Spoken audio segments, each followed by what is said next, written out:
আর যে নীরব, এর positive vibe কেন রাতে হঠাৎ শরীর চর্চা ভাইবে গেল, সারাদিন জ্ঞান, স্বামী স্ত্রী কেমন হবে, রিলেশনশিপে পজিটিভ ভাইব, ভালোবাসার মানে কি, সম্মান, বোঝাপড়া, রেসপেক্ট।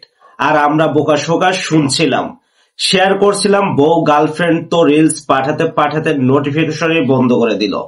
কিন্তু পরিমণির বার্থডে পার্টিতে যেটা দেখা গেল, ভাই এ তো আর যে নয়, সম্পূর্ণ অন্য লেভেলের নাইট মুড। নীরব, flying kiss, close movement, high vibe, সব মিলিয়ে ইন্টারনেটকে বলতেই হলো মোটিভেশনাল। ভাই যখন দুদিক চালায়, দিনে মোটিভেশন, রাতে ভাইব্রেশন। এখন প্রশ্ন, যেসব ভাবি আপুরা প্রতিদিন নিজের স্বামী বা বয়ফ্রেন্ডকে তার রিলস পাঠাচ্ছেন, এখন আপনাদের কি করা উচিত?